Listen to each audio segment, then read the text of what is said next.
श्री शिवाय नमस्तुभ्यं। एक और अच्छी बात है, बहुत ध्यान लगाकर सुनिएगा जरा। जितने आस्था चैनल पर सुन रहे हो, यूट्यूब पर सुन रहे हो, फेसबुक पर सुन रहे हो या इस पंडाल में श्रवण कर रहे हो, बहुत सावधानी से ध्यान दीजिएगा।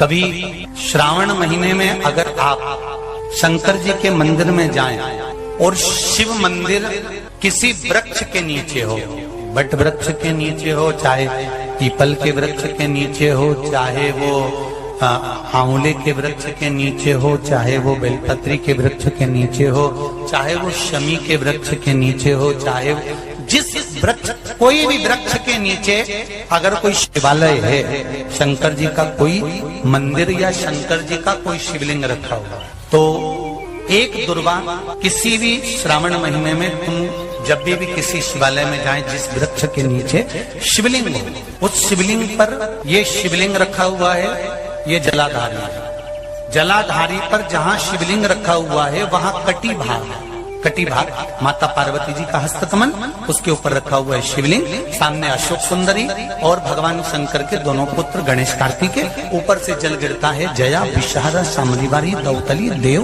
ये भगवान शंकर की 5 बेटियां। तो जो कटी भाग, इस कटी भाग पर अगर मात्र एक दुर्वा समर्पित कर जिसकी किडनी या लीवर डैमेज हो रहा हो, काम नहीं कर रहा हो, या किडनी लीवर में कोई तकलीफ हो रही हो, या डायलिसिस चल रहा हो, तो मात्र एक दुर्वा उस कटी भाग पर श्रावण महीने में समर्पित कर उस दुर्वा के 7 टुकड़े कर 7 दिन प्रतिदिन सुबह के समय पर उसको चबाकर खा लेने पर या निगल जाने पर धीरे धीरे डायलिसिस बंद होने लगता है और किडनी लीवर अपना काम करना प्रारंभ कर देते हैं। एक दुर्वा, कितनी दुर्वा? एक दुर्वा, मात्र एक दुर्वा।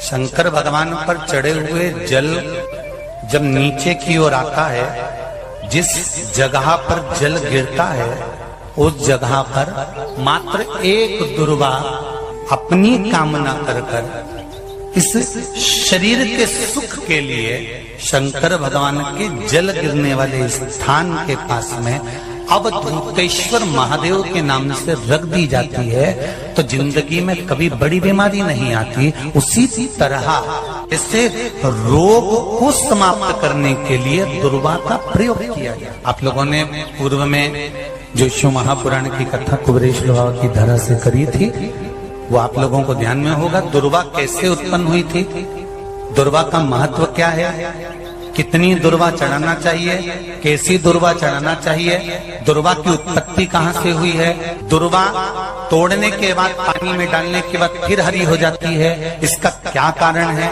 दुर्वा गणेश जी को क्यों चढ़ाई जाती है, शंकर जी को दुर्वा किस स्थान पर चढ़ाई जाती है, ये सारी कथा आपको पूर्व में इसी कुबेरेश्वर बाबा के पावन धरा से सुना चुके हैं, जो टीवी पर डली हुई है। कभी आपने नहीं सुनी हो तो यूट्यूब पर से दुर्वा शिव महापुराण की कथा आप निकाल कर उसको श्रवण कर सकते। उसमें वर्णन किया है कि इस दुर्वा का महत्व क्या है, दुर्वा का क्या। मात्र एक दुर्वा शिवलिंग पर चढ़े हुए जल जहां से नीचे की ओर गिरता है, उस जगह पर मात्र अपने शरीर की कामना करते हुए भगवान से रोग मुक्ति के लिए एक दुर्वा अगर समर्पित कर दी जाए तो कोई बड़ी बीमारी जिंदगी में आ ही नहीं सकती, ग्रहण ही नहीं, मतलब ग्रसित नहीं कर सकती। श्रावण का पहला दिन और श्रावण का समापन का दिन, ये 2 दिन तुमरुका जी का नाम लेकर अशोक सुंदरी वाली जगह पर एक बेलपत्र अगर कोई समर्पित कर देता है तो उसके घर में वंश की कभी कमी नहीं आ सकती, उसके घर संतान जरूर होती है, पुत्र प्राप्त होता है, बेटी हो बेटा हो संतान अवश्य प्राप्त होता है, वंश बढ़ता है। एक बेलपत्र शिव को अपनी मनोकामना कर रोग धोग बीमारी तकलीफ कष्ट दूर करने के लिए शंकर के शिवलिंग पर अगर बन सके तो मंदिर में, आप लोग तो यहाँ हैं तो देवाधिदेव महादेव कंकर शंकर को चढ़ाओ, और अगर बेलपत्र नहीं हो तो बेलपत्र जो चढ़ी हुई हो उसी को धोकर और सावन का महीना है, दिल से बाबा को रिझाइए।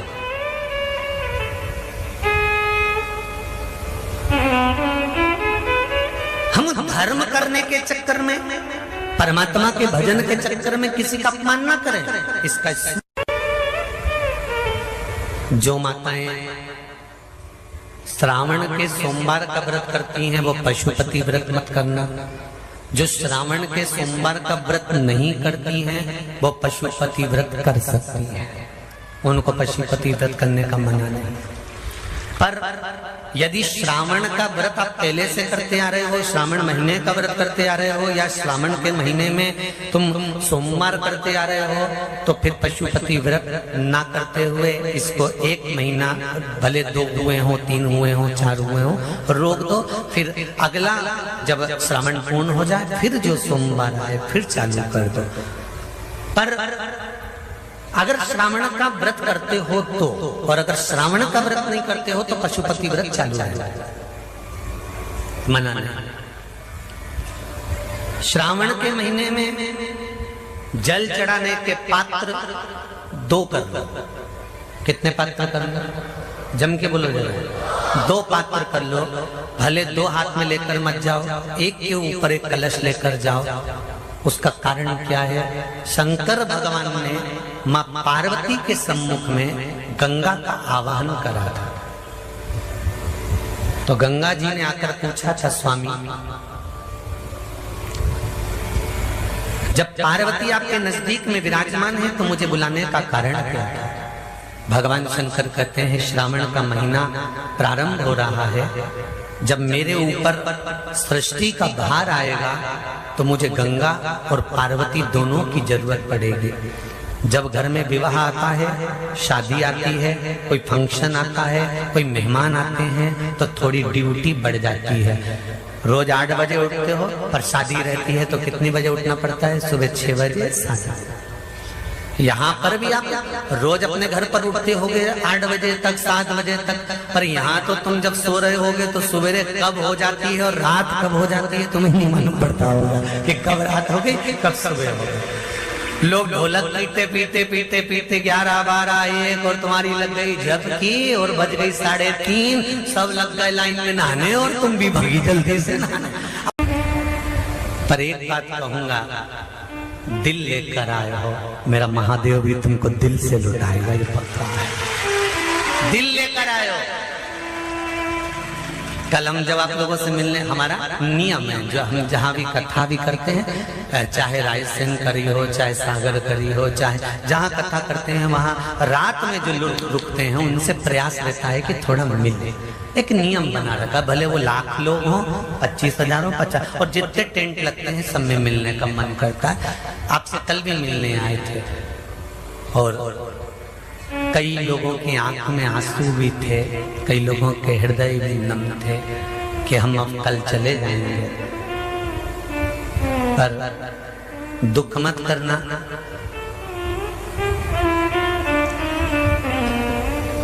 दूसरा कोई स्थान हो वहां से जाओ तो वापिस आने की गारंटी है कि नहीं है, पर यहाँ तो सील और ठप्पे लगाकर भेजता है कि वापिस बुला जाएगा। तो फिर क्या दिक्कत? उसकी आराधना मात्र करिए।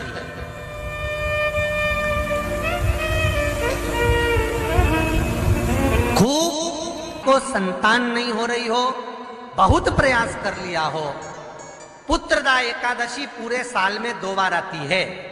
एक श्रावण के महीने में आती है, दूसरी पोषादिक कर्म में आती है।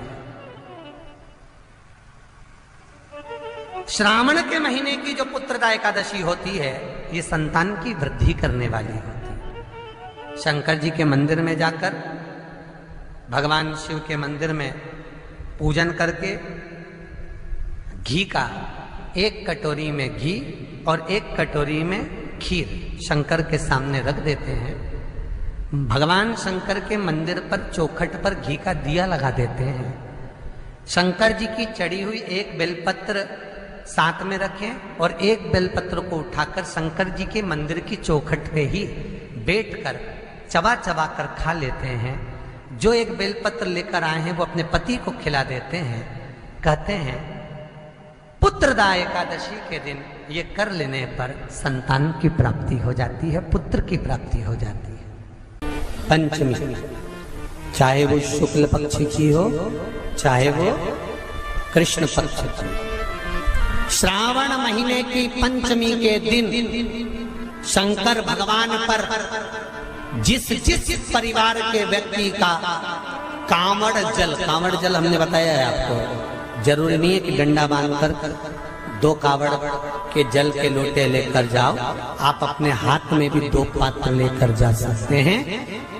पंचमी तिथि के दिन हाथ में 2 लोटे जल के, 2 कलश जल के जब हम शंकर भगवान को चढ़ाते हैं तो ऊपर जो कमंडल होता है शिव जी के ऊपर जलधारी होती है, जिसमें जया, विषहरा, शामली, बारी, दौतली और देव, शंकर भगवान की 5 बेटियां जिसमें विराजमान होती हैं। जब हम जल समर्पित करते हैं, हमारे पीढ़ी में, परिवार में अगर कोई अधोगति में मर गया होता है, कुंवारी अवस्था में चले गया होता है, गर्भ में मर गया होता है, गर्भ के बाहर निकल कर भी अगर कुंवारी अवस्था में चले गया होता है, तो श्रावण महीने की दोनों पंचमी पर परिवार का अगर कोई एक व्यक्ति भी जल चढ़ा देता है शंकर भगवान पर, तो सर्प की योनि में नहीं पड़ता, जीव मुक्त हो जाता, प्रेत योनि में, सर्प की योनि से मुक्त हो जाता।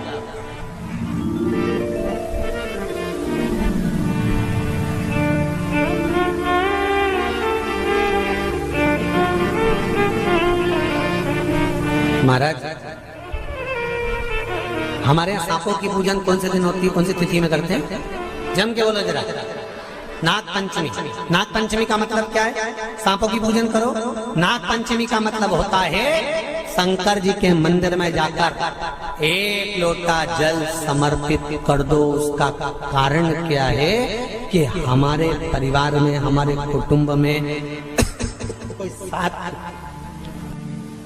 कुटुंब में, परिवार में कोई 7 पीढ़ी के अंतर्गत भी अगर कोई जीव तड़प रहा होता है, पड़ा हुआ होता है, उसकी मुक्ति नहीं होती है, तो पंचमी का चढ़ा हुआ जल उस जीव को प्राप्त हो जाता है और वो जीव तर जाता है, उसका फिर जन्म नहीं होता, वो तर,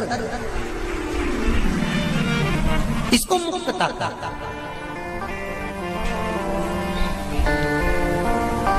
इसको मोक्ष कहता है।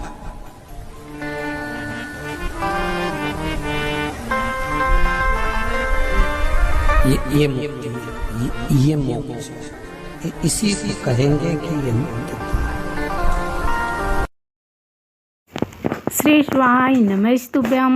हरे महादेव। श्रावण महीने की तीसरी सोमवार के दिन किए जाने वाले विशेष उपाय पूज्य गुरुजी पंडित प्रदीप मिश्रा जी के द्वारा कथा में बताया गया। सावन सोमवार के दिन 3 विशेष उपाय पूज्य गुरुजी पंडित प्रदीप मिश्रा जी इस सोमवार के दिन किए जाने वाले दुर्वा का और बेलपत्र का विशेष उपाय बताए हैं। तो आशा करती हूँ यह वीडियो पसंद आई होगी। वीडियो पसंद आई होगी तो वीडियो को लाइक करें और हमारे YouTube चैनल पर नए हैं तो चैनल को सब्सक्राइब कर लें और कमेंट में हर हर महादेव लिखना ना भूलें।